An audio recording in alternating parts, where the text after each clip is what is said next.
As a setup, let's talk about Walt Disney. As a self-respecting male child growing up in the 90s, I of course had the 5 CD set of classic Disney, 60 years of musical magic.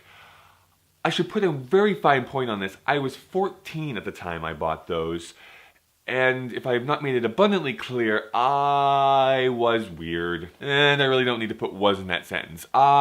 Weird. One of the songs included was Femininity. This was from the live action and mostly forgotten movie Summer Magic and starred Hayley Mills, freshman role in The Parent Trap. Yes, Lindsay Lohan did not originate that role, and suddenly this has become a film history lesson. Get to the point! Let me sing to you, and I apologize to your ears, but let me sing to you a snippet of that song. Let him do the talking, men adore good listeners, laugh, but not too loudly, haha, if he should choose to tell a joke, be radiant but delicate, memorize the rules of etiquette, be demure, sweet and pure, hide the real you. Bravo.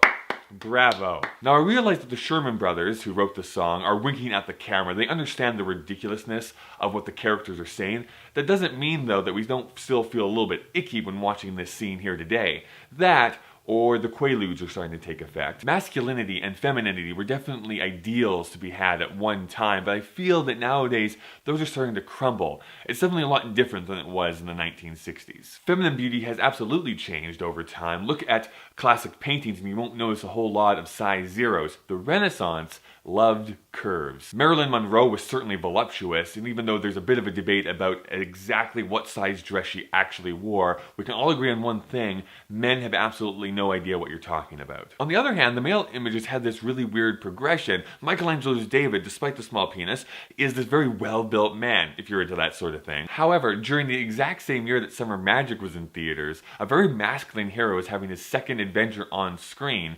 Sean Connery starred as James Bond in From Russia with Love. Here's a picture of him. I won't comment so much on the hairiness, but the gut is something to marvel at, isn't it? As a comparison, let's take a look at Daniel Craig and all his muscly, hairless glory. So we have these ideals that are thrown at us that for most of us are unattainable, both in physicality and personality. And it is damaging to be constantly thinking to yourself that you are lesser than. I am first in line of being guilty of that. Can I just say, like what you like, express yourself the way that you want to. There's going to be those who love you for it, and there's going to be those who hate you for it. Keep the people around you who love you for it. And I realize this is really just stupid, lame advice from some random dude on the internet, but just because it's lame doesn't make it not true. Just like how we all secretly love the Tiki Room at Disneyland. What prevented me from expressing my love of Disney songs when I was both a male and a teenager was the fact that I knew I was not supposed to. And this type of thinking, at worst, makes people abandon what they're truly passionate about, which is maybe why there's so many angry adults. At best, you hide who you truly are and put the shield up around you until it finally just builds up inside of you and bursts out like that chestburster scene from Alien. Gosh, I'm sorry, I'm still thinking back to the Comic Expo from last week.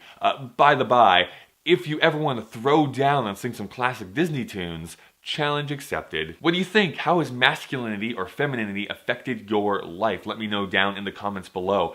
In the description, there's going to be some links to some of the things I talked about in this video, as well as that scene from Summer Magic. My name is Kyle. I will see you all again next Thursday. Not singing.